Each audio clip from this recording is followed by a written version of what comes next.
jaunimo motyvuoti šiais laikais sunku, bet aš tą bandau daryti per asmeninį pavyzdį. Tai kad tu gali viską spėti, tu gali gerai gyventi, tu gali judėti, sportuoti, organizuoti ir gerai leisti laisvalaikį. Kiek teko girdėti, tavo gyvenimo sportas daro turbūt 90% gyvenimo. Daugiau negu 90%, bet aš vis keliuosi, imuosi naujų projektų, jau vis žmonai prižadu, ne, šito nebedarysim, bet tam iš naujo prie to pačio, bet jinai supranta, jinai mato, kad aš tuo gyvenu, kad man tas patinka, aš galvoju, kad būti laimingu tai yra svarbiausia. Bėgikas su šachmatais. Mano treneris visada pasakodavo, kad jaunystėje studijuodamas jis bėgdavo ir skaitydavo knygą. Tiesiog, aišku, bėgi ir skaitai knygą, ta prasme, taip pat mokaisi kažką. Kaip atrodo tas vidus orientacinio sporto? Penktadieniais mano draugai, kai jiems buvo 17-16, jau eidavo į barą, į šokius, o aš už kuprinės ir treniruotę. Tai ne dėl to aš darau. Man patinka daryti, sportuoti pačiam, patinka daryti dalykus, kad žmonės būtų fiziškai aktyvūs. Tikrai niekada negaila nei laiko, nei jėgų, nei pastangų, nei idėjų bet kokiem projektam. Tikriausiai sunkiausia pasitikėti kitu žmogumi. Man sunkiausia. Ir tada aš stengiuosi padaryti daugiau dalykų vienas ir tada automatiškai gaunasi, kad trūksta laiko, tu pavargsti. Tai vat kažkuo pasitikėti yra sudėtingiausia, nes visada galvoji, kad tik aš galiu gerai padaryti. Labas. Tai kol kas puikiai pavyksta laikytis numatyto tikslo ir turiu galimybę su jumis sveikintis kiekvieną savaitgalį. Dėl to labai džiaugiuosi ir labai džiaugiuosi, kad šios laidos jums patinka. Tai jeigu dar neprenumeruojate kanalą, tai tikrai labai kviečiu padaryti tai čia apačioje. Praėjusią savaitę išėjo laida su startuolių įkūrėjais, Wow Health startuolis, kurį aš pavadinau kaip kraujo tyrimų Uberis. Tai yra 3 žmonės, 3 skirtingos istorijos. Jie sugebėjo apjungti savo turimas kompetencijas ir išvystyti tikrai labai sėkmingą ir prasmingą startuolį. Tai jeigu nematėte to video, tai kviečiu pasižiūrėti čia viršuje. O šis kanalas ir prasidėjo būtent nuo tokių istorijų. Tai yra pirmosios istorijos buvo būtent apie tokių idėjų įgyvendinimą. Tai yra įvairūs startuoliai, verslo kūrėjai. Ir aš jaučiu, kad laikas grįžti prie šios tematikos, nes ir iš jūsų žinučių suprantu, kad tokios laidos būtent ir labiausiai jums patinka.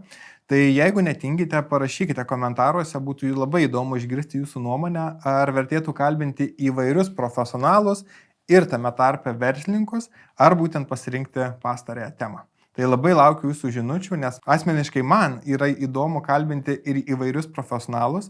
Labai smagu klausyti jų patirčių, nes tai yra žmonės, kurie į savo sritį yra labai įsigilinę ir labai įdomu išgirsti jų matymo kampą. Vienu metu aš nusprendžiau ir su knygų skaitymu, anksčiau rinkdavausi temas apie verslą, apie investavimą. Nusprendžiau, kad vertėtų tiesiog pasimti Bill Gates rekomenduojamų knygų sąrašą ir nesirinkti knygų, kurios man patiktų, o skaityti jas iš eilės. Ir iš tikrųjų tas privedė prie tokių rezultatų, kada pamatai visiškai kitas temas, kuriomis nebūtum domėjęsis ir tokiu būdu gali išplėsti savo pasaulėžiūrą. Tai ir šiuo atveju, turėdamas galimybę dalintis įvairių profesionalų istorijomis, aš manau, kad ne tik aš tobulėjau, bet tikiuosi ir mano žiūrovai. Tai labai prašau parašykite komentaruose, ar grįžtam vien prie verslo, prie startuolių, ar kalbinam įvairių sričių profesionalus, kurie įgyvendina savo idėjas. Tai labai laukiu jūsų komentarų. O šiandien dar aš jums noriu pristatyti vieną profesionalą. Tai jeigu man kažkas pasako žodžius orientavimosi sportas, tai pirmasis į galvą šovęs vardas yra būtent Vilius Aleliūnas, kurį šiandien ir kalbinsiu. Daugybę metų Vilius užsiima orientavimosi sportu profesionaliai, pats sportuoja, organizuoja renginius, taip pat yra ir orientavimosi sporto federacijos vykdantysis direktorius. Tai kaip ir pats pokalbio metu pasakė, kad sportas pas jį gyvenime sudaro daugiau negu 90%. Jeigu norite labiau įsivaizduoti, kiek jam sportas yra svarbus, tai jeigu šeštadienį Vilius su žmona ir draugų kompanija atšventė savo vestuves, tai sekmadienį jie visi kartu bėgo Vilniaus maratone. Vilius pasirinko pilną distanciją, jo žmona pusmaratonį ir tokiu būdu jie paminėjo savo vestuves. Tai galite įsivaizduoti, kiek sportas jiems yra aktualus ir kiek jie mėgaujasi tuo procesu ir būtent tą veiklą. Tai Vilius pasidalino ir savo istoriją, pasidalino ir renginių organizavimo užkulisiais, tai mano manimu tikrai įdomi ir, sakyčiau, motyvuojanti istorija. Labai kviečiu šią valandą likti su mumis, ir žinoma turėsime ir teorinę dalį su Luku. Tai tikiuosi ne tik įdomiai, bet ir naudingai praleisite laiką.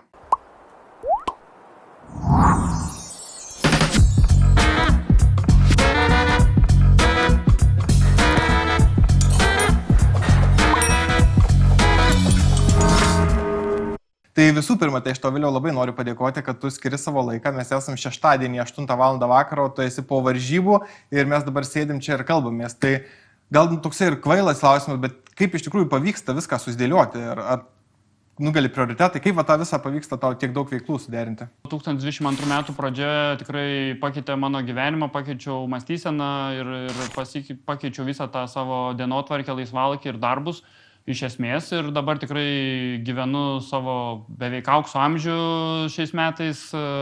Grįžau Lietuvos rinktinę, kas liečia sportinę pusę, dirbu mylimą darbą, užsiiminėju visuomeniniam veiklom, kurios teikia tikrai širdžiai džiaugsmą. Tai kai tu darai tai, kas tau patinka, ką tu myli, tai tas laikas nėra toksai svarbus.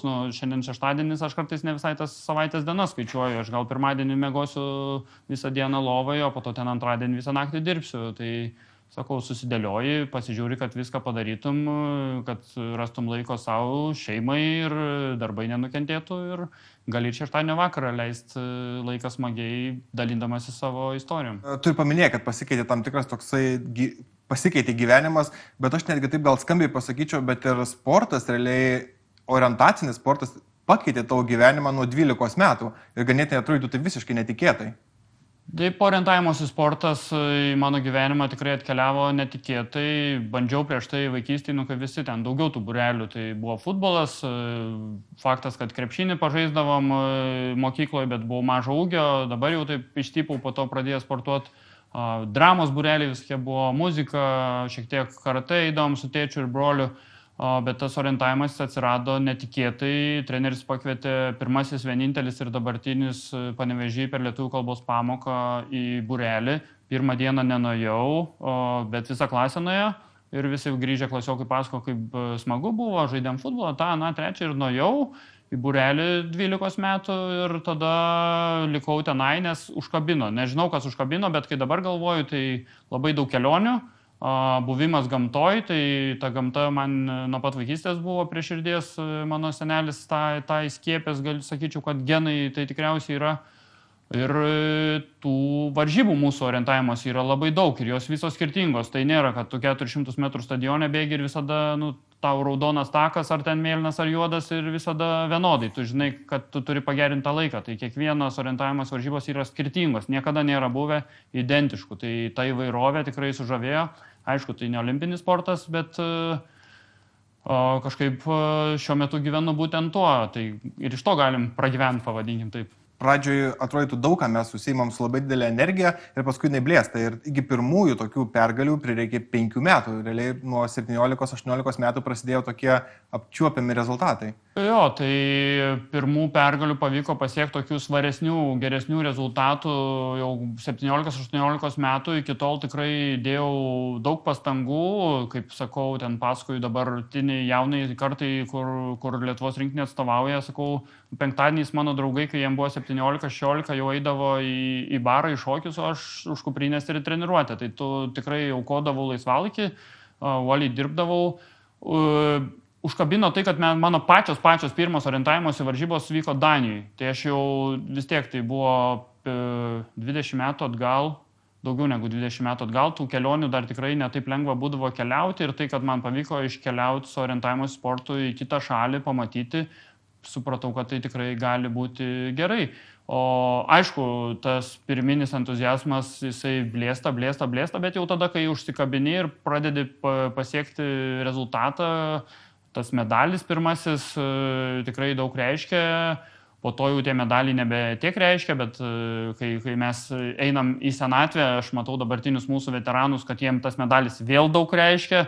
Šiuo metu man smagu tiesiog gerai įveikti trasą, gerai praleisti laiką su bendraminčiais ir tas, sakyčiau, man padėjo jaunystėje, kad tikrai daug aplinkui mano bičiulių, draugų ir mūsų buvo didelė grupė, kuri treniravosi kartu. Tai faktas, kad jų po to jau nebeliko, šiai dienai bendrauju dar su 2-3 žmonėm, bet man padėjo tas buvimas kartu ir tikrai turiu beveik už viską padėkoti treneriui, kuris išlaikė tame sporte, motyvavo ir gelbėjo. Tai nėra olimpinis sportas, tikėkimės kažkada bus. Kaip atrodo tas vidus orientacinio sporto pasiruošimo? Vienas dalykas yra bėgimas, tai toksai atrodytų visiems suprantamas dalykas, bet visa kita, kaip išmokti viso? Klausimas pasiruošimas kaip sportininko ar pasiruošimas kaip varžybų organizatoriui. Tai pradžiai kaip sportininko. Kaip sportininkui tai pasiruošimas yra labai svarbi dalis, yra techninė dalis, tai tu turi išmokti orientuotis.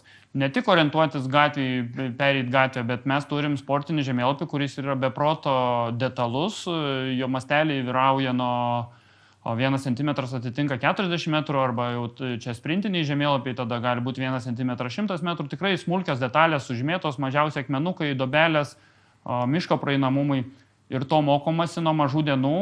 Man, pavadinkim taip, pramušė, kai mūsų treneris pradėjo vežti į Švediją. Švedija tai yra orientavimas į sporto gimtinę ir nuo kokių 14 metų berods vasaro mes mėnesių laiko išvažiuodavom į Švediją ir tenais mėnesį laiko treniruodavomės, leisdavom laiką.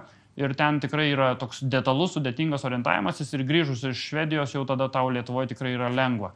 O tas mokymasis yra tiesiog teorinės pamokos, netgi sėdėdavom trečiadieniais prieš treniruotę 45 minutės, mokindavome ženklus, analizuodavom praėjimų, žemėlapius, tai grinai tas toksai mokymasis techninių detalių. Orientavimasis sporte labai svarbu yra gera atmintis, nes tu pažiūri į žemėlapį ir atsimeni tas detalės ir tada bėgdamas vietoviai bandai jas suprasti.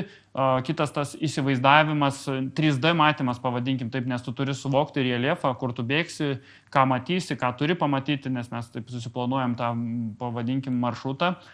Ir tas yra lavinama ir po šiai dienai tas vis dar lavinama.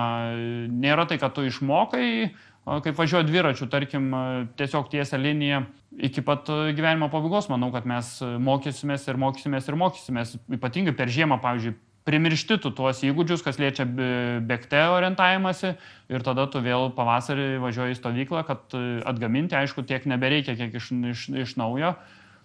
Ir po šiai dienai mes padarom tų klaidų, nes būna sudėtingesni miškai, netokie parankus, tai išmokti orientuotis idealiai praktiškai neįmanoma niekada. Paminėjai, kad kai kurie miškai nėra parankus, bet jie visi vienodi. Jie tikrai ne visi vienodi ir tas mums bėgimas į kalną, mūsų būtent Lietuvos, Latvijos, Estijos sportininkam nėra įgimtas dalykas, nes čekai, šveicarai, ten vokiečiai, tie patys žmonės, kurie gyvena šalia Alpių arba didesnių kalnų, jiem kiekvienos dienos rutina. Aš bėgu krosą aplink žaliuosius ežerus, tai praktiškai lygia vietovė, jie bėga visą laiką į kalną. Tai jau mes pralošiam ne kiek į kalną, kiek nuo kalno bėgdami. Tai va čia yra blogesnis dalykas. Tai tie miškai nevienodi, augmenija skirtinga, kai buvom Australijoje, irgi labai pirmas tas įspūdis toksai išdžiūvusių miškų, kengūros bėgio aplinkui. Tu turi suprasti, bet kuo tu geresnis orientacininkas, tuo tu greičiau adaptuojas. Mes todėl važiuojame į treniruočių stovyklas ir kelios dienos prieš čempionatus, tai tu įvairių tipų vietovėse sportuoji, ruošiesi ir prisitaikai. Darom namų darbus, kas liečia, tokia rūšis yra sprintas, jinai nesenai prasidėjo, tai bėgiojam po miestus, po senamiesčius, tai tada tu analizuoji, žiūri Google View, ta prasme, tenais vaikštai po gatvelės, tada jau tu supranti, ko laukti, bet vis tiek važiuoji oficialią stovyklą, žiūri, kaip tie namai pastatyti, kad tu jau kuo geresnėms sąlygoms startuotum tose varžybose svarbiausias. Tai varžybose turi tik tai kompasą ir žemėlapį, kuris būna specialiai paruoštas. Turim kompasą, žemėlapį ir atsižymėjimo priemonę. Tokia sportidentas arba mitas nešamės elektroninę atsižymėjimo priemonę, kuri perduoda signalą į kompiuterį teisėjam, to pačiu žiūrovam, gyvai rezultatus, kad rodytų. Ir dar dabar jau nešamės GPS daviklį, bet ne tam, kad mes susiorientuotumėm pagal GPS, nes visi sako, oi, tai jūs čia GPS pasijungkit ir susiorientuosit. Nei vienas GPS neveikia geriau negu žmogaus smegenis, nes mes tikrai greitai priiminėjom sprendimus, o tas GPS daviklis, kurį mes nešamės, tai būtent tam, kad žiūrovai arba varžybų centre, pavadinkim taip, kur startas, finišas, arba namie prie televizorių, kompiuterio ekranų matytų ir kaip vyksta varžybos, kas lyderiauja, kur bėga. Ir aišku, mes patys po to po varžybų analizuojam pagal tai. Tai mes turim kompasą, žemėlapį, atsižymėjimo priemonę ir GPS daviklį. Tai tokios bėgte priemonės. Jeigu mes važiuojam dviračiu, tai dar yra dviratis, specialus laikiklis, jeigu slidės, tai slidės, lasdos ir kiti dalykai. Esi ir paminėjęs tokią labai gražią, kaip ir sakė, kad tai ne tavo frazė, bet bėgikas su šachmatais. Jo, tai bėgimas su šachmatais čia tikrai ne mano frazė, jau yra nuskambėjus keletą interviu, bet mes bėgam ir mes visą laiką mastom. Tai mes lavinam dar tą, kad mes labai aukštų pulsų sugebėtumėm mąstyti. Tai aš to nesu daręs, bet mano treneris visada pasakodavo, kad jaunystėje studijuodamas jis bėgdavo ir skaitydavo knygą. Tiesiog, aišku, bėgi ir skaitai knygą, ta prasme, taip pat mokaisi kažką.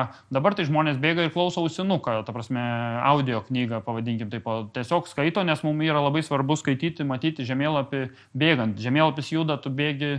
Tai va šitas dalykas, tai tas bėgimas su šachmatais yra tuo, kad fizinis krūvis derinamas su protiniu krūviu. Nes kaip sakom, ar šachmatai sportas, visi taip, tai gal ir sportas, ištvermė reikalinga ten sėdėti, bet jie tikrai daugiau masto. O pas mus yra ir mąstymas, ir tuo pačiu fizinė veikla tikrai aukštam intensyvumui. O paminėjai, kad žmonės ten bėgioja su audio knygom, kaip tu pats bėgioji, kaip atrodo tavo treniruotis, nes jeigu žiūrėti į tavo sporto šaką, tai mokinimasis orientuotis yra labai maža dalis, didžioji dalis yra ruošimasis bėgti. Jo, tai tas meistriškumas yra šiek tiek aukštesnis, tai tikrai orientavimas pasiruošimas užima mažesnę vietą, tai dažniausiai būna tokiu sezono metu 1 arba 2 kartus per savaitę, būtent kas liečia orientavimosi ir savaitgaliais aišku varžybos. O visos kitos treniruotės yra fizinio pasiruošimo treniruotės. Aišku, aš per mažai darau bendro fizinio pratimų, turiu tokių įsisenėjusių traumelių, kur jau kai metų daugėja reikėtų tą prevenciją daryti, tai pagrindė pas mane bėgimo treniruotės. Elementarios krosai, tempinės, intervalai, kalnai ilgos priklauso nuo periodo, priklauso kam ruošiamės, tai tos tikrai pagrindinės treniruotės yra bėgte tiesiog, be jokio žemėlapio ir man asmeniškai labiausiai patinka dar jeigu treniruotėj turiu kokį nors kompanioną, partnerį, nes man vienam prisiversti kartais būna sunku, bet ne tiek, kiek sunku, man tikrai patinka pabendrauti su žmonėm, kurie gyvena to pačiu, ko ir aš gyvenu. Jeigu bėgioji vienas, tai bėgioji su ausinukais ar dažniausiai kaip tik ne? Kartais bėgu su ausinukais, tikrai prisipažįstu, nors galvoju, kad gal ir negerai, bet dažnas mano treniruotės vakarais po darbų būna, gal dabar šiek tiek pasikeitė, tai paklausau kokį nors podcastą, įrašą arba tiesiog muziką, jeigu dažniausiai bėgu ir klausau muziką, kai nuotaika tokia būna, kad to reikia. Bet kai darau tikrai rimtesnės treniruotės, greitas, tai niekada nebėgu su muzika, tai toks, pasakykim, labiau nuotaikos dalykas, bet retai būna, kada bėgu su muzika.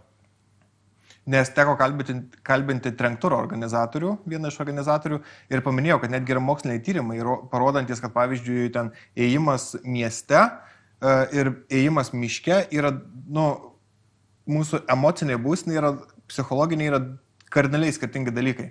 Tai jau, pavyzdžiui, turbūt atsiranda papildomi dirgikliai kaip muzika, dar kažkas, jie irgi mums, kažkiek kitaip neleidžia tiek atsipalaiduoti, kiek mes miške tiesiog bėgtume vieni.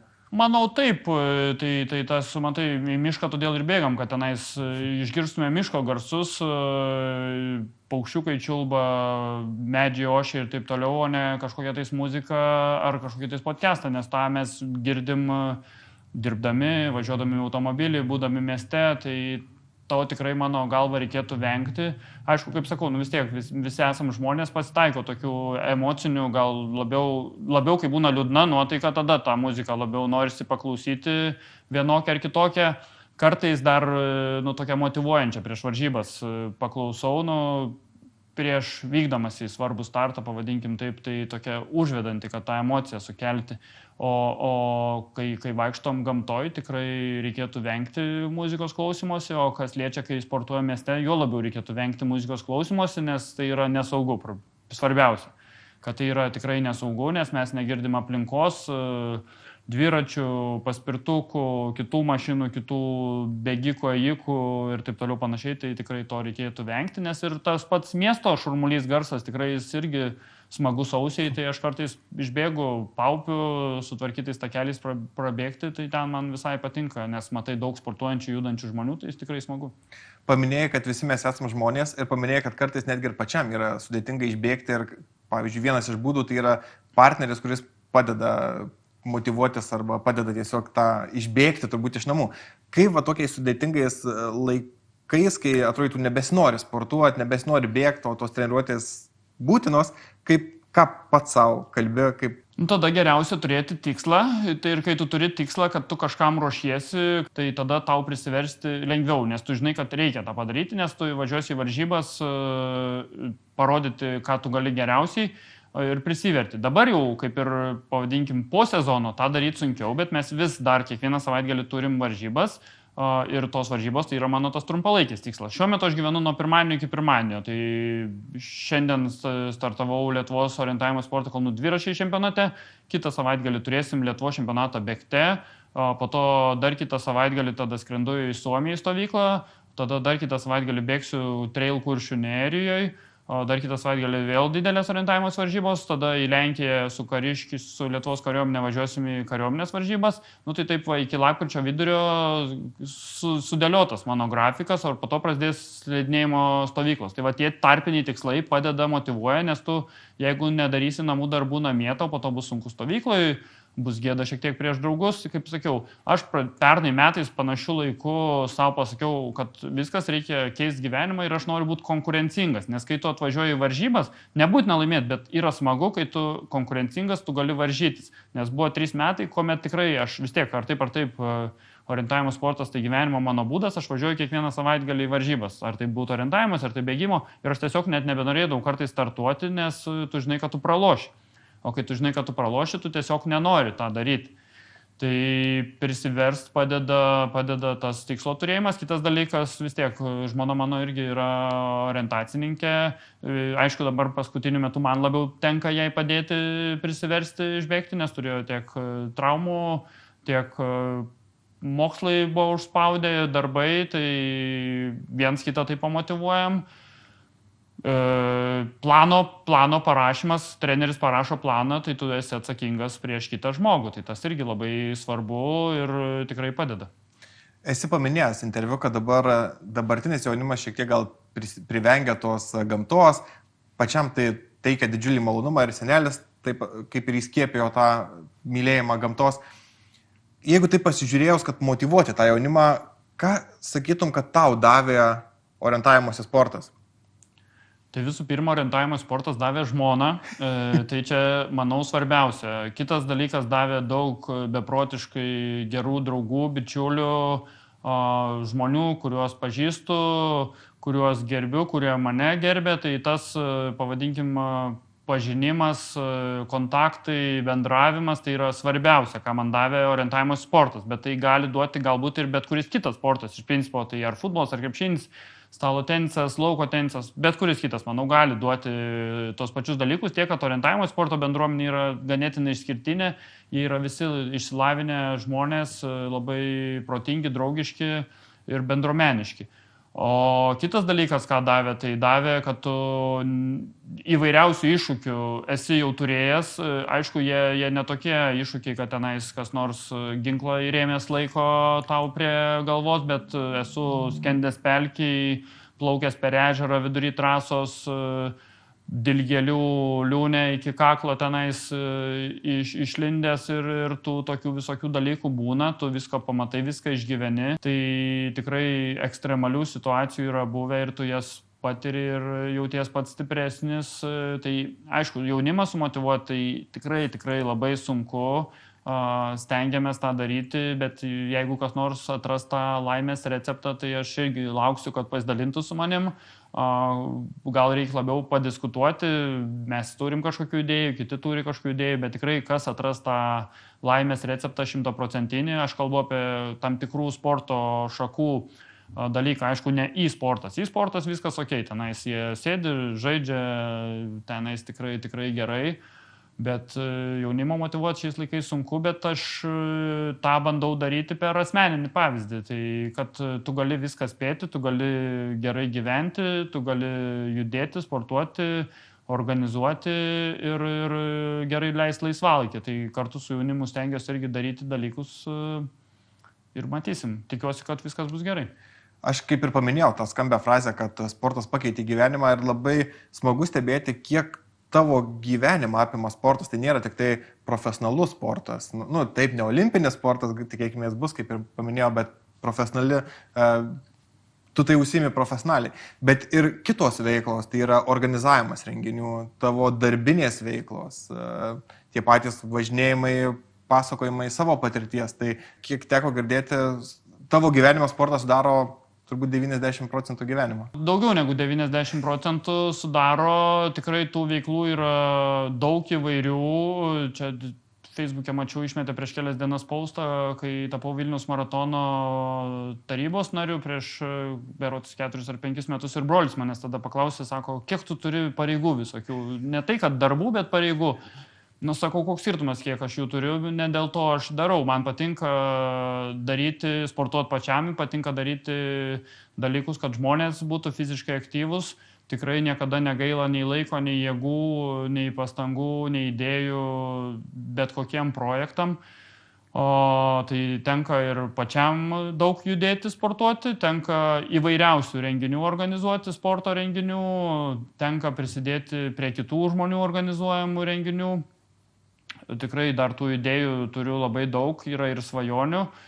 To gyvenimo turėtų dar užtekti ir manau, kad viskas bus gerai. Tai svarbu palaikymas aplinkinių ir man šiek tiek svarbu, kad ne aš vienas degčiau tą idėją, ką mes darom ir kad būtų ta vis tiek ratas žmonių. Kartais susiduriu, kad tu turi super gerą idėją, bet pritrūksta aplinkinių, taip, ne kaip palaikymo, bet vis tiek, vienas laukia ne karys, turi būti komanda. Ir to kartais pritrūksta, bet aš vis keliuosi, įmuosi naujų projektų, jau vis žmonai prižadu, ne, šito nebedarysim, bet tam iš naujo prie to pačio, bet jinai supranta, jinai mato, kad aš tuo gyvenu, kad man tas patinka, aš galvoju, kad būti laimingu tai yra svarbiausia, o sportas, aš sakau, kad orientavimasis sportas tai mano gyvenimo būdas, bet supaprastinus sportas mano gyvenimo būdas. Aišku, šiek tiek šiuo metu ta, pavadinkim, verslo pusė yra nuėjusi į šoną, kur irgi teko 6 metus praleisti, bet dabar noriu taip visuomeninių tokių dalykų daugiau padaryti. Aišku, duoną valgyti reikia, tai kažkokių tais užsidirbimo kanalų reikia, bet norisi tas įgyvendinti tokias didesnės idėjas, pasakykim taip, kad žmonės judėtų, sportuotų, ne tik orientavimosi sportą apskritai, kad būtų fiziškai aktyvus. O pačiam iš tų visų projektų, kiek esi daręs, kuris buvo toksai daugiausia turėjęs iššūkių, kuris pats maloniausias? Tai, nes paminėsiu aš tos kelis projektus, tai yra 100 km aplink Vilnių maršruto, prisidėjimas prie maršruto sudarimo, ištvermės lenktynės įvairios, turbūt žinomiausia apie Rėkyvos ežerą, jeigu aš neklystu. Tai aplink Rėkyvos ežerą tai yra šiek tiek ne tik mano varžybos, tai yra labiau mano Uošvio Svajūno Ambrazo sugalvotos ir organizuojamos varžybos, bet jos yra vienos iš smagiausių ir pats esu daug kartų ten dalyvavęs ir laimėjęs. Iš organizacinės pusės tikrai ten nėra sudėtinga, bet esam organizavę Europos čempionatą bėgte, dviračiais, po to turim projektą orientavimo sportas tavo mokyklai, važinėjom po mokyklas, pristatinėjom. Tikrai tų projektų yra įvairiausių, Ukmergės fabrikų kroso taurę, organizuojam šįmet Vilnius Challenge darėm, turim Žemaitijos taurę, turim Šiaulių plento varžybas, įvairius Lietuvos čempionatus organizuojam. Jeigu žmonės yra laimingi tame projekte, kurie dalyvauja, tai ir man tada jau negaila nei to laiko, nei sveikatos, nei nervų sugadintų. Visi projektai turi savų iššūkių, nei vienas projektas nebūna lengvas, turi tokių niuansinių dalykų. Smagiausias, aš sakyčiau, mes turim tokias rogaining tipo varžybas. Pradėjom nuo Vilnius Rogaining, bet dabar jau turim Rogaining taurę, tai mes tiesiogiai organizuojam tik būtent tą Vilnius Rogaining, bet smagios rudeninės varžybos, toksai gera atmosfera, gerų laikmečių. Aišku, negali išskirti vieno projekto, kuris yra smagus. Visi tuos, kuriuos darai, yra smagus, jeigu tu jų nebedarai, jie yra nebesmagus arba tiesiog tie žmonės, kurie dalyvauja to veikloje, neįvertina kartais tų visų pastangų. Užsiminė apie pastangas ir galbūt, kai ne visi kartais viską įvertina ir kaip pabuvai abiejose medalio pusėse ir kol buvai tik tai orientacinio sporto entuziastas ir tada perėjai į organizacinę pusę, kas labiausiai ir galbūt ir nustebino, ką pamatei kitaip, kur tokie didžiausi iššūkiai buvo? Kai aš buvau jaunas, 19-20 metų, kuomet būdavau tik tais dalyvis, bet jau pradėjau ten verti rinktinės duris, aš labai kritikuodavau ir tos varžybų rengėjus, ir pačios federacijos veiklą, ten esu rašęs ir žurnalistam įvairiausių dalykų, negražių, aišku, gal ten buvo šiek tiek teisybės, bet aš dabar įsivaizduoju, jeigu būtų ant manęs kas nors parašę, aš dabar užimu tokias pat pareigas, kaip užėmė tada žmogus. Ir tai aš būčiau tada tikrai labai piktas, jeigu kažkoks 20-metis parašytų taip, kaip aš tada parašiau. Tai pasikeitė matymas, kai tu pradedi pats rengti renginius, nu, tu supranti, kiek reikia įdėti pastangų, supranti, kad kartais galima ir suklysti, kad nespėsi prie kiekvieno prišokinėti, kiekvienam būti geras. Faktas, kad reikia renginius, jeigu tu darai, jeigu dar imi pinigus už tai, daryti kuo geriau, kuo aukštesniai kokybei. Bet, sakau, žmonės kartais būna nepatenkinti dėl tokių dalykų, dėl kurių jie neturėtų būti nepatenkinti ir jisai galvoja, kad jeigu jis susimokėjo tos 5 ar 10 eurų, jis jau yra karalius.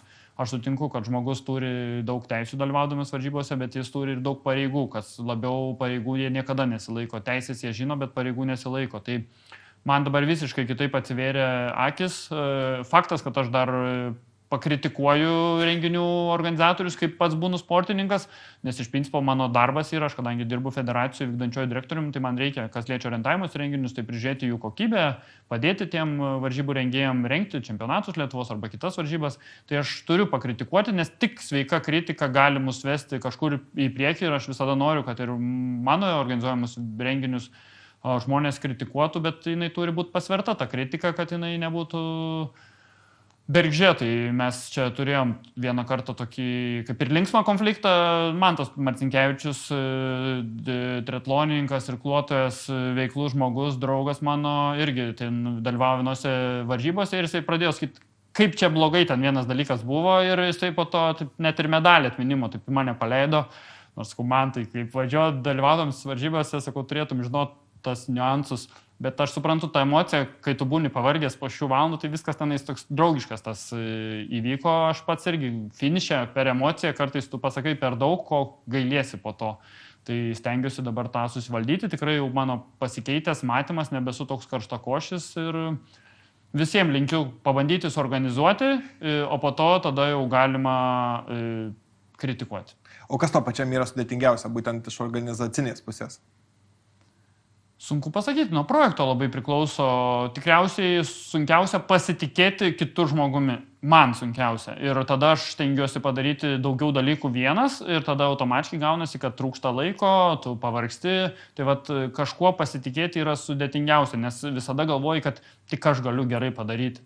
Tai faktas, kad kartais nusvylu, šiais metais keletą projektų esu nusvylęs, kaip pasitikėjau, jau galvoju, okei, čia profesionalai darys, bet tikrai tos dalykus būčiau geriau padaręs, ten kaip ir kartais net ir pinigų gaila, bet, sakau, pasitikėjimas kitų žmogumi, aš galiu pasitikėti keletų žmonių, kur tikrai žinau, ypatingai savo žmona, kuri padeda taip pat daug renginių organizuoti ir jis jau tikrai būna ten pavargus, nes jos darbas yra kur kas sudėtingesnis, ligoniniai parom budėti. Ir po to aš dar į renginį ją tempiu, bet jeigu jinai pasakys, kad aš tą padarysiu, tai žinau, kad bus padaryti ir aš galiu nesirūpinti, nes jai irgi svarbu kokybė renginių. Turiu keletą dar žmonių, kuriem yra svarbu ta kokybė, bet tikrai ne visais gali pasitikėti. Man taip atrodo, kad aš negaliu, bet žmogus irgi kitas, kuris su manim kartu komandoje, jis išmoks tik tais padarydamas klaidą. Aš pats išmokau tik tais padarydamas klaidą ir neskau, tai nėra įmanoma padaryti idealaus renginio. Tai sudėtingiausias, tas pasitikėjimas. Aišku, tas finansinis dalykas, ta prasme, jeigu tu darai renginį, mes nedarom super komercinių ten, kad daug rėmėjų, ne iš savivaldybių, iš Švietimo mokslo sporto ministerijos negaunam lėšų finansavimo, ta prasme, nerašom projektų. Esam rašę, negavom kelis kartus ir galvom, geriau darykim, tiesiog darykim, nes galim ir tai padaryti, kartais ne visada dėl tų pinigų tu darai, tai tas subalansuoti biudžetą kartais tampa sudėtinga, bet žmonių geri atsiliepimai, nuotaikos ir judėjimas tą atperka ir viskas juda į priekį. Grįžtant dar prie tų iššūkio orientavimo sportos, tai sudėtingiausiai yra ne vaikai, sudėtingiausiai yra šiai minutei treneriai. Ta prasme, trenerių ruošimas, tiksliau, maži trenerių atlyginimai, gal pavadinkim taip, kaip ir mokytojų, tai jos trenerius sumotyvuoti labai sunku. Dabartinė mūsų trenerių karta yra 50 virš. Jie pasišventę, taip kaip aš pasišventęs, dabar būdamas dar visi jaunesnis, pavadinkim taip, jie nuo tos senos kartos atėjo pasišventę, bet jau jeigu jų nebebus, jaunų trenerių mes neturim. Ir kas dar blogai, tam vyresniam žmogui yra sudėtingiau sudominti tą jaunimą. Kaip aš sakiau, aš bandau per savo pavyzdį, bet kaip tu ateini, būdamas vaikas į treniruotę, kai tavo trenerių yra, ten 65, pavadinkim taip, arba 60 ir jis nemoka iPhone'ų naudotis, sudėtinga vaikui su to treneriu subendrauti iš principo. Tai va, tas trenerių nebuvimas, bet čia yra visos Lietuvos problema. Ir ta sporto politika, aš tikiuosi, kad taisysis. Dabar nemažai federacijų keičiasi tie žmonės, kurie yra tokiose pačiose pozicijose kaip mano, jaunėja viskas. Tai tikiu, kad mes bendrai visi kartu padarysim šiek tiek geriau. Tai, kad manęs Vesta neįtrauktų į juoduosius sąrašus, tai turėjau tave paleisti, nors tikrai labai įkvepianti tavo patirtis ir tu pats labai matosi, kaip degi šio sporto ir kaip ir paminėjai, tai užima labai daug laiko, bet net neskaičiuoji to nei piniginių dalykų, nei dar kažko, bet tau yra svarbu pasiekti tikslus. Tai iš tikrųjų palinkėsiu, kad galbūt netiesiogiai, bet gal kažkokia atmaina visgi taptų olimpinė sporto šaka ir tų pačių suburti tą komandą, kuri įgyvendintų visas tavo idėjas ir orientacinis sportas Lietuvoje taptų dar populiaresnis. Tai ačiū tau labai. Ačiū už galimybę. Tiesą pasakius, dar apie atmainą, jeigu mes dar pridėsim kur nors, tai turim vieną idėją, yra orientavimosi sporto labirintas, pavadinkim taip.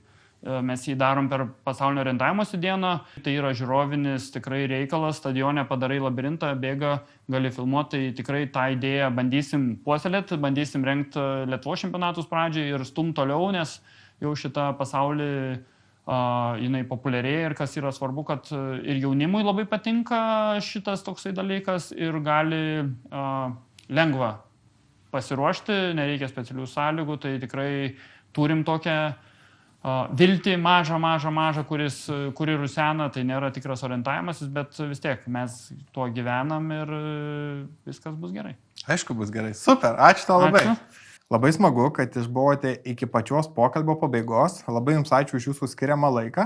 Na, o dabar, kaip jau tapo įprasta, turime teorinę dalį ir šį kartą kalbėsime su Luku apie papildus. Ar jie tikrai yra labai reikalingi, arba kokius galbūt ir vertėtų pasirinkti, tai visą tai ir šiame pokalbėje. Tikiuosi, gausite vertingų įžvalgų. Toliau mūsų mitų sekcija. Nežinau, kiek dabar, anksčiau gal būdavo turbūt daugiau, kad žmonės ieškodavo kažkokios stebuklingos formulės, stebuklingo papildo ir galvodavo, kad kažkokiam geriem rezultatam yra būtini papildai. Aišku, kitose šiek tiek temose tu apie tai kalbėjai, kad, tarkime, jeigu tu ir laikaisi kažkokios ten dietos, kur, tarkime, vegetarai, jiem trūksta galbūt geležies ar dar kitų dalykų, tai kaip ir reikia papildyti tų vitaminų kažkokių mineralų ar kažkokių kitų dalykų, bet iš principo tai papildai negarantuoja rezultatų. Jo, aš pats kaip papildų brendo savininkas galiu pasakyti, kad papildai tikrai nėra būtini. Pavyzdžiui, proteinas nėra būtinas, jo net nereikia, iš tikrųjų gali visko to gauti iš maisto. Proteinas, kas nežinau, tai yra į lietuvių kalbą išvertus yra baltymai, o baltymai yra kaip mėsa, žuvis, vištiena, kalkutiena, kiaušiniai. Tai proteinas dažniausiai yra standartas, dažniausiai padarytas iš pieno išrūgų, tai iš pieno padarytas dalykas. Tai kad suprasime, nes daugelis galvoja, kad proteinas yra kaip koks nors anabolikas, tai jo, tai yra paprastai iš pieno. Tai visi maisto papildai, tai maisto papildas yra padarytas iš, ką galima rasti gamtoje. Tai irgi, sakau, kad žmonės suprasime, nes daugelis galvoja, kad maisto papildai yra chemija, nes aš net iki šios dienos gaunu klausimų, jeigu aš kreatiną vartosiu, ar aš būsiu natūralus. Tai kad suprastume, tai pavyzdžiui, kreatinas, sakyčiau, iš vienų tų papildų, kuris labiausiai tikriausiai veikiantis ir efektyvus yra ir ko mes iš maisto praktiškai yra neįmanoma gauti tinkamo kiekio, tai kreatino yra raudonoji mėsoji. Bet mums neįmanoma gauti beveik to kiekio, kad gauti tikrai tą naudą. Dėl to, kad, pavyzdžiui, toks papilas kaip kreatinas, tikrai vienas tokių efektyviausių ir ko reikėtų vartoti. Bet proteinas nėra būtinas, nes gali valgyti tiesiog daugiau mėsos ar žuvies ar kiaušinių ir gausi to baltymo. Tai proteinas palengvina tą gyvenimą ir proteinas šokoladinio skonio išgeria ir tai pasisaldini ir noris cukraus turi ir tu geriau pats jauties. Tai čia nebent toks palengvinimui dietos, arba su jogurtu susimaišai, arba su košė, šokoladinė košė gausis. Tai iš tokių būtiniausių papildų tai rekomenduočiau žuvų taukus omega 3. Tai čia, manau, visiems būtina. Tada ląstelienos vartojimas. Irgi visiems visų amžiaus žmonėms, ypač vyresnio amžiaus. Nes ląsteliena, kaip tik mes išleidom tą papildą, tai sakyčiau, netgi aš pats padariau tokį mini edukacinį video apie tai, paaiškinamas tai ar čia pirktų ar iš manęs, ar iš kitų žmonių, kitų brandų, ar tai būtų tiesiog didesnis daržovių vartojimas, bet esmė tame, kad iš maisto irgi be galo yra sunku gauti tinkamą kiekį ląstelienos. Tai ląstelienos papildų vartojant vis tiek mes kai vartojam, tai išsiplečia kaip kempinėlė mūsų žarnyne, visus senelius surenka visus toksinus, viską Ir svarbiausias dalykas vos ne yra tai, kad apkrauna tą storąją žarną. Tai vienas iš tokių dažniausių vėžių atvejų yra storosios žarnos vėžys. Tai mes tos žarnos niekaip beveik neįdarbinam. Tai su ląstelienos vartojimu, daržovių didesnio kiekio vartojimu, nes tu gali ir ląstelienos surinkti ir iš daržovių, ir iš maisto, bet tik reikia tikrai pasistengti ir normaliai valgyti bent jau po 100 kažkur gramų per valgymą, kad būtų žalių daržovių. Tai tiesiog tada ta žarna yra įdarbinama ir jinai išvaloma ir tada išvengia ir tada privengsiu tų sveikatos problemų. Tai ląsteliena tai ne tik padeda ir tų toksinų išvalymų, bet apskritai ir su cholesteroliu gali padėti, ir cukraus lygį mažina, kas irgi padės su sveikata. Tai toksai, sakyčiau, numeris 1, ko tikrai nėra brangi ir labai didelį poveikį tikrai tu padės ir išvengsi. Pavyzdžiui, būna pas vyrus, dažniausiai pas vyrus, sakykime, toksai kaip, ne tai, kad didelis pilvas, ne rieblas, bet jis būna toks labai išpūsęs kaip nešis. Tai čia dėl tų visų virškinimo problemų ir tų vidinių riebalų sukauptų, bet vienas tokių pagrindinių dalykų, kas galėtų padėti sumažinti tą išpūtusį pilvą, tai ląstelienos vartojimas ir fastinimas. Kada badauji, bent jau 12 valandų nevalgai, organizmas valosi, žarnynas valosi, tada jeigu dar ląstelieną vartoji, dar tos visus toksinus irgi išvalys, tai labai stipriai gali net padėti per, sakyčiau, tarp 20 ir 30 dienų, jeigu pavyktų pasilaikyti, nevalgyti nesveiko maisto, privengti įvairiausių saldiklių, nes saldikliai irgi įtakoja tą virškinimą, tą skrandį, tada ląstelienos vartojimas, fastinimas, tai garantuoja per tas 20-30 dienų labai stipriai gali sumažinti išpūtusį pilvą. Tai čia labiau toksai tai tas visas toksiškumas kūne. Bet iš papildų tai omega-3, tada ląstelienas, sakyčiau, būtina, ir tada elektrolitų vartojimas, nes jeigu elektrolitai mineralai susimaišo su vandeniu, vanduo pasisavina, jeigu mes gersime vandenį iš krano, tiesiog vanduo ir išeina lauk, net neužsilaiko organizme, tai nulis naudos. Dėl to gali įtakoti ir kraujo tirštumą ir spaudimo sukilimą. Jeigu spaudimas yra sukilęs ilgesnį laiko tarpą, apkrauna kepenis, inkstus ir būna didelės problemos po ilgesnio laiko tarpą. Tai spaudimas dažniausiai būna pakilęs dėl skysčių trūkumo. Ir skystis nes nelabai pasisavina. Dėl to siūlau vartoti paprastą, visur galite vaistinėse nusipirkti elektrolitų, mineralų, įsidėti vandenį, gerti didelį butelį vandens. Tai čia toksai paprastas, nebrangus dalykai, keli eurai tikrai kainuoja. Tai tai omega-3, ląsteliena, tai būtų ZMA papildas, tai čia yra cinkas, magnis ir B6 vitaminas. Tai vakarais labai gerai, nes nuramina nervų sistemą, tai dar magnio gaunam, geriau užsimiegam, geram testosteroną skatina.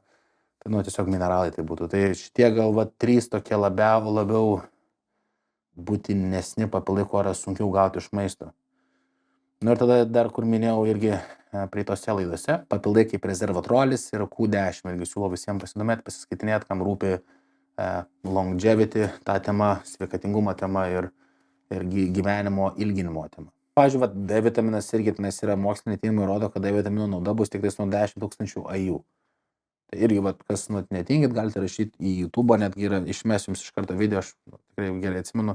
Ir rašykit vitaminas D ir 10 000. Ir išmesiu, kodėl būtent 10 000 reikia tenais, daktaras pasakoja, kiek yra būtent ta nauda ir padės. Bet vitamino D turi būti virš normos, normos yra viršūniai, turi būti vitaminas D, kad būtų ta nauda. Tai jeigu vitamino D yra pas jūs normos apačioj, arba net nesiekia normos, tai netgi jums žaizdos lėčiau gijus, medžių apykaitai labai stipriai įtakos, su skydliaukė, kas įtakos, apskritai, jeigu su skydliaukė problemų turit, tai įtakos medžiagų visą pasisavinimą, riebalų deginimą, raumens auginimą. Čia labai stipriai drastiškai reikia skydliaukę, irgi bent jau kas pusmetį siūlau kraujo tyrimą pasidaryti, kad viską pasižiūrėt. Skydliaukę, tai T3, T4, cholesterolio lygis, bendras kraujas, tada hormonai, tai estradiolis, prolaktinas, testosteronas. Tai čia kas pusmetį visiems būtina pasižiūrėti, kas su jūsų kūnu vyksta.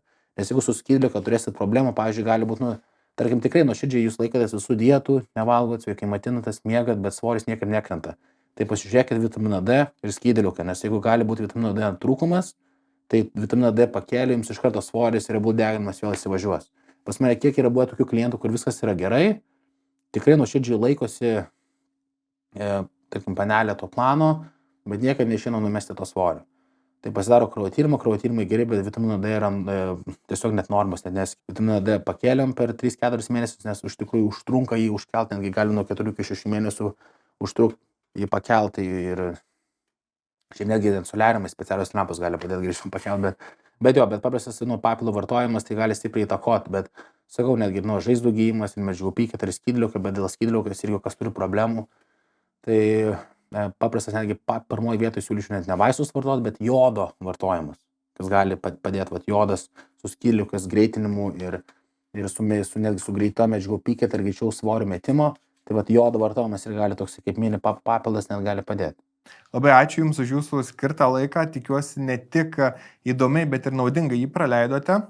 O aš taip pat noriu padėkoti ir sporto rėmimo agentūrai, kurių pagalba aš galiu kurti šias laidas ir su Jumis sveikintis kiekvieną savaitę. Tai ačiū jiems labai. Na, o mes tikiuosi sutiksime kitą savaitę. Iki.